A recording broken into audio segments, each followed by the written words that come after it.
Por iso, no que estabas xusto falando agora, lembramos que acabas de incorporarte agora mesmo, estás en Lambos Digitais, estamos falando con Elena Neira, que é unha experta no que é a nova televisión, de feito lanzou aí nada o seu libro Streaming Wars, estamos falando diso, na frase con a que comenzábamos, dicías, nunha das charlas máis famosas que tes en YouTube, ti non decides que ves en Netflix.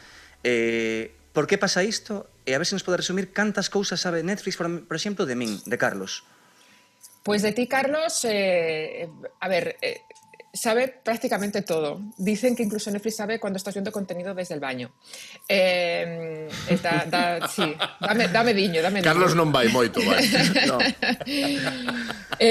Lo cierto es que Netflix lo monitoriza prácticamente todo. Monitoriza lo que ves, pero también lo que descartas. Lo que descartas es igual de relevante porque intentará vender, si lo has descartado y cree que te va a gustar, intentará vendértelo de otra manera.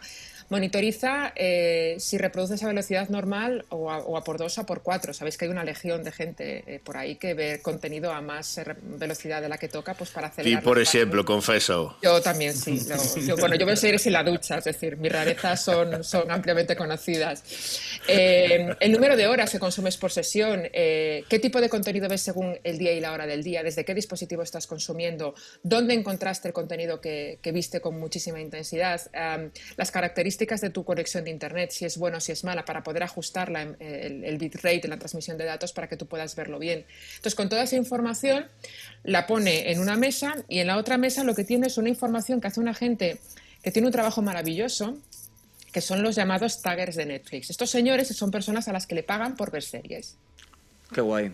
Y entonces, bueno, sí, seguramente luego será un trabajo absolutamente infame, pero básicamente lo que les dan es como una Biblia y cuando ven contenido les dicen, bueno, yo quiero que le asignes etiquetas a este contenido. Entonces, ¿qué etiquetas? Pues de mucha índole, pues si en el programa salen perros, si salen gatos, si salen matrimonios felices o matrimonios infelices, si salen exnovios capullos, si son excitantes, si dan miedo, en qué época están ambientados, si sale gente divertida, si salen familias desestructuradas, si son depresivos, toda esa información se la van asignando a los programas. Y entonces toda esa información la ponen en la otra mesa, cogen las dos mesas y las juntan. Y dicen, vamos a ver, vamos a intentar analizar ¿cuál es el patrón que sigue esta persona que ve estos contenidos? Y vamos a buscar qué puntos de contacto hay entre estos contenidos. ¿Por qué? Porque tuvieron una idea genial.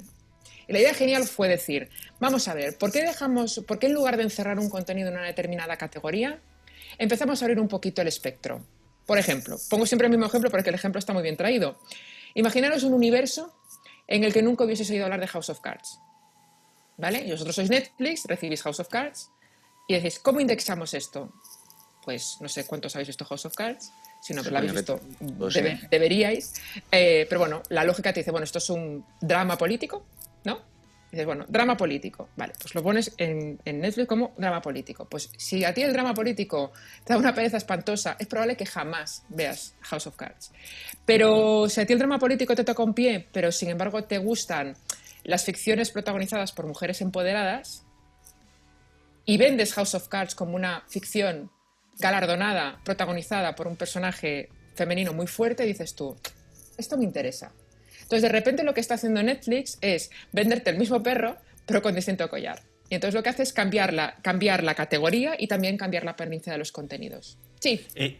Pode ser que eu como home, porque Netflix sabe que eu son un home, vexa un tráiler distinto a unha muller que ve da mesma idade, mesmo estrato social e todo igual, pero polo feito de ser muller ten un tráiler distinto onde apareza máis Robin Wright que a actriz protagonista. No por el hecho de ser mujeres, sino que todo está condicionado por tu patrón audiovisual. Es decir, ellos lo que hacen es decir, quiero entender, por ejemplo, Carlos que decía, ¿qué sabe de mí? Pues sabrá que, por ejemplo, a Carlos le gustan las películas con perros, sobre familias desestructuradas, con exnovias locas, ambientados en Londres en los años 50. Porque hasta por ejemplo, de una manera completamente transversal. ¿Por qué? Porque es la misma lógica que con Stranger Things. Tú coges Stranger Things y dices, vale, Stranger Things es una historia de miedo, pero no es una historia de miedo únicamente. Puedes buscarle el lado de la ciencia ficción, le puedes buscar el lado de una historia de amistad, es una historia también de amor adolescente, con lo cual Netflix lo que está buscando es abrir todas las puertas de entrada posibles al universo de Stranger Things. Por eso os hablaba antes de los nichos. Cada una de esas puertas son nichos. Lo que hace Netflix es el ir aglutinando nichos. Y entonces lo que hace es, Stranger Things te lo puede vender con una imagen del Demogorgon, te lo puede vender con una imagen de Eleven, te lo puede vender con una imagen de los chavales, o te lo puede vender, si somos de generación X como yo, pues nos pondrá una imagen de Winona Ryder. ¿Por qué? Porque a nosotros lo que nos llama la atención, nuestra musa indie de la adolescencia fue Winona Ryder. Y juega eso. Por eso le interesa el contenido que descartaste, porque si descartaste Stranger Things cuando te puso una imagen del Demogorgon, pero hiciste clic cuando te puso una imagen de Winona Ryder, tu descarte e tu elección está dicindo algo sobre ti. E logo, unha cousiña, unha sensación que estivemos levando nos últimos anos era que plataformas tipo Netflix e todo iso que eran como os salvadores de moitas películas e de moitas series, material que non se podía ver na televisión tradicional, que acababa indo aí, pero en cambio, tan pronto foi avanzando o tempo, casi vimos o contrario, como que parecía que unha serie que sobrevivise a terceira temporada que era pois prácticamente unha cousa rarísima, que tiña que ser incluso a veces parecendo un super éxito, que se cancelaba igual. Me parece como que era algo cruel, pero supoño que aí o que pasa é que realmente nós como espectadores non coñecemos moi ben que é o que está funcionando e o que non. Primero que no lo sabemos porque los datos que dan son un poco de risa, ¿no? No son datos auditados, entonces nos tenemos que creer pues, que The Witcher ha sido un éxito, nos tenemos que creer que Tiger King ha sido un éxito o que La Casa de Papel proyectan que la han visto 69 millones de hogares al menos 2 minutos en los primeros 20 días. Pero la realidad es que lo que ocurre es que Netflix, con estos años de recorrido, se ha dado cuenta, o al menos eso han dicho, que a partir de la tercera temporada el número de nuevas altas desciende. Es decir, Netflix tiene dos objetivos, porque Netflix no tiene un plan B. Es decir, Netflix gana dinero con los clientes, que no es como Disney, que tiene... Bueno, ahora no tiene parques temáticos, los tiene cerrados, pero bueno, otras empresas tienen otros negocios. Netflix no, Netflix vive de esto. Entonces, se dieron cuenta de que ellos hasta las terceras temporadas sí que tenían un ritmo de altas interesante. ¿Qué pasaba? Que un usuario, tú fíjate cómo somos, que un usuario cuando ve que un programa tiene más de 4 temporadas ya le da pereza. Totalmente de acuerdo. Entonces, son estándar diso, totalmente. Claro, y sobre todo si ya te vas a programas de las cadenas comerciales de 20 y tantos capítulos, dices tú, 10 temporadas de 20 y tantos capítulos, y dices tú, tu madre, va a haber 22 capítulos por temporada. Entonces digamos que lo que está haciendo es el propio consumo, lo que ha hecho ha sido establecer un óptimo Netflixero de cuál es la longitud y cuál es la temporada, el número de temporadas óptima. Entonces, evidentemente hay vacas que les va a intentar ordeñar mientras pueda porque se han convertido en marcas en sí mismas. Un Stranger Things, una Casa de Papel, un Élite, que ahora va a haber un reboot de Élite pero con otro elenco. Es decir, hay marcas que son tan potentes que les da igual que se pasen de temporadas. Pero curiosamente dijeron, nosotros en la segunda temporada sí que notamos un repunte de gente que se quiere dar de alta, pero a partir de la tercera temporada esas altas nuevas no se producen. Como ellos viven no solo de retener clientes, sino también de crear unos nuevos, y la prueba la tenés, que cada vez que Netflix no cumple perspectivas cae en bolsa, siempre, porque los inversores dicen, ¿cómo no ha crecido? No ha crecido, pero tiene que crecer. Es por eso que ha llegado al óptimo de hacer que palmen series de televisión, incluso series de aparente éxito, que no se renuevan. E ti pensas, agora que xa falamos dos perfis, que a xestión desa información, deses ideas, deses perfis xerados, desa trazabilidade de cada un dos sitios onde vas e por que vas, está a ser todo moralmente correcto que debería ou sospeitas que tamén pode haber certo tráfico con eses datos a outro tipo de negocios? É o que me interesa a mí, básicamente. Fíjate que yo creo que son tan valiosos los datos de Netflix. Fíjate si son valiosos los datos de Netflix que Disney decidió lanzar su plataforma propia porque se dieron cuenta de que todos los datos de las películas infantiles y de Star Wars los tenía Netflix. Claro, dijeron, igual no me viene bien esto. Iluminaron un poco tarde, pero bueno, yo creo que son tan valiosos los datos de Netflix que cuando si es que decide mercadear con ellos, que es posible, será a un postor muy elevado o será el preludio de una gran fusión que yo no tengo dudas de que Netflix acabará fusionándose o siendo adquirido por una gran compañía tecnológica para más señas. No lo descarto.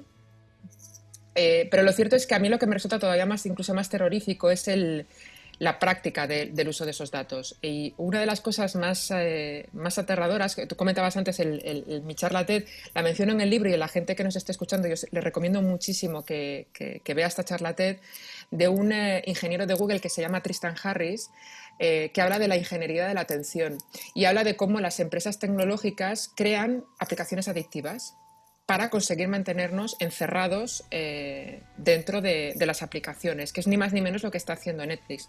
Netflix incluso está haciendo una cosa todavía más terrorífica, por si ya no había dado suficiente miedo. Menos mal que esto es de noche, o sea, estoy en el ambiente, ¿no? Para hablar de bueno, historias, por vos. Historias de miedo. Sí, tú estás en este universo alternativo, ¿no? Que acaban de descubrir. Sí. El universo paralelo. Sí. Lelo. Claro, lo que están aprendiendo con el contenido interactivo.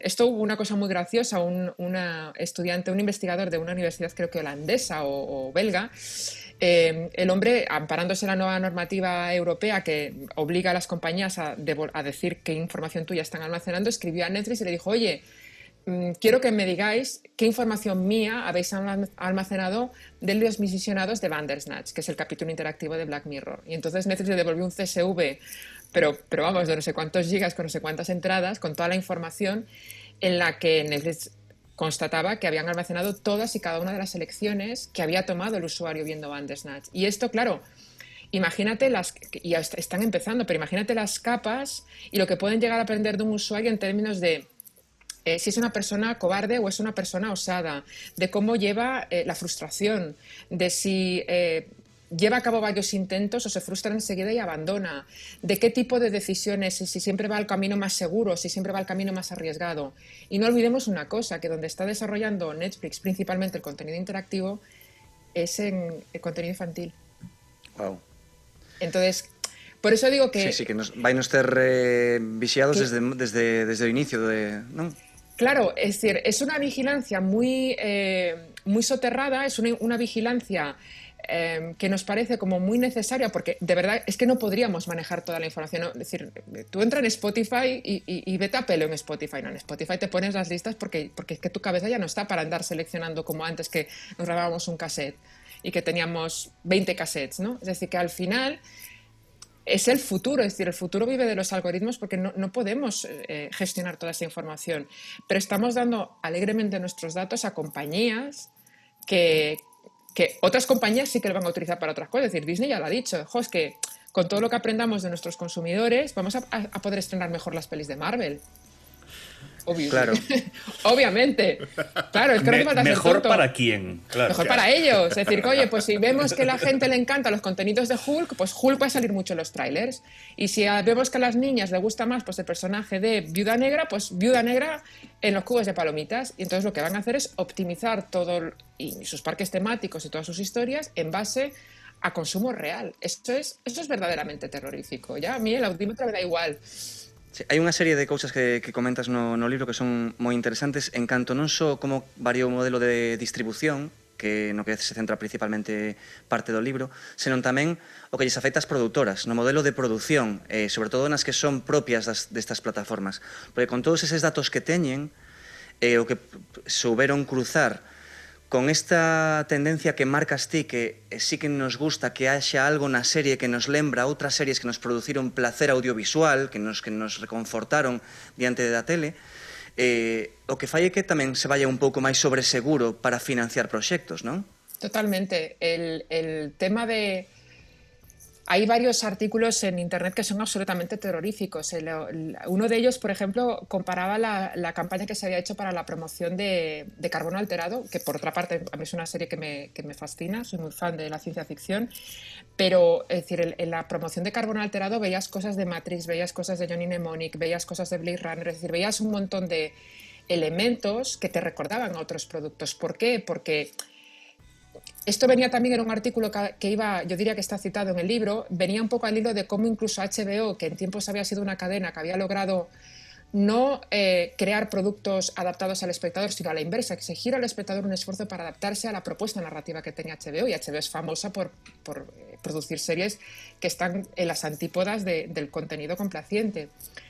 Cómo había tenido que cancelar la última serie de Alan Ball, es decir, Alan Ball, que es uno de los dioses supremos, creador de A 2 metros bajo tierra, porque no había funcionado, porque no había tenido el umbral de audiencia mínima que requiere HBO. Y cómo ahora las plataformas estaban invirtiendo en contenidos que generasen una cierta familiaridad, porque cada vez somos menos permeables al descubrimiento. Volvemos al tema de la pereza, porque las series son conscientes de que si no recurren a cosas que nos resulten familiares, somos menos proclives a hacer clic. Y esto es una cosa muy tonta, pero en realidad es una gran genialidad. Lo incluyó incluso Netflix en sus propias, en una declaración, en la carta que él manda a los accionistas. En una carta a accionistas puso un gráfico, diría que fue en el 2018, un gráfico en el que explicaba cómo habían crecido el número de seguidores los chavales de élite, desde que antes de la serie y después de la serie. Es decir, simplemente decían, fijaros... Sí, eso o tratamos. Temos un exemplo, Javi, aquí, que nos tiñamos un personaxe super famoso, pasou na Casa de Papel, que é o padre Casares, que cando hai na Casa de Papel, Javi, lembramos as cifras, pero parecido do que comentabas ti, Estamos a falar de máis de 2 millóns de xeareiros cando inicialmente non tiña nin 5.000, nin 3.000. Claro, pero la cosa maravillosa es que ellos están diciendo, es que yo tengo estas personas que tienen este volumen de seguimiento en redes y yo te voy a poner las caras de estas personas cuando te promocione el contenido. Por eso, digamos que ese concepto de famoso de Netflix entra en un circuito de la nueva popularidad. La nueva popularidad es la nueva familiaridad, porque ellos son conscientes de que tú vas a querer seguir viendo determinados productos. Por eso también están empezando a asegurar contenido de determinados creadores, con un éxito un tanto irregular, pero un poco el enfado que tuvieron Disney y Netflix vino precisamente porque Netflix echó a Shonda Rhimes. Shonda Rhimes es la creadora de Anatomía de Grey y otras muchas series. Es decir, es una mujer que está muy acostumbrada a producir contenido muy adictivo para un nicho de mercado muy atractivo, para las cadenas comerciales al menos, que son las mujeres millennials, las mujeres de más 30, y la ficharon por una cantidad absolutamente indecente de dinero. Y esto lo que va a generar son islas de contenidos de showrunners que van a estar cautivas dentro de las plataformas porque se filma en exclusiva para esa plataforma. Entonces, el panorama por una parte es maravilloso porque nunca habíamos tenido tantas opciones y tanto acceso a tanto contenido de una manera bastante asequible, pero también es verdad que el sistema tiene ciertos peligros que yo creo que por lo menos hay que ser consciente de ellos. Es decir, que de vez en cuando conviene rascar y de vez en cuando hay que desafiar al sistema, porque si no corremos el riesgo, yo creo, de perdernos en un exceso de contenido que está hecho al final a la medida de lo que nosotros queremos. Y nunca menospreciéis la tolerancia a ver un mal contenido en forma de maratón. Esto es interesante esa reflexión. Esto es así. Yo me he visto Valeria en 3 días. ¿Me vería Valeria en HBO semana a semana? No, me lo he visto en 3 días. Cun xeado de litro e medio, non? Y aparte, termina diciendo, ¿qué hago viendo esto? Da igual, sigue. Esto explica o éxito de Belén Esteban, quizás. Perdón. Puede ser, puede ser.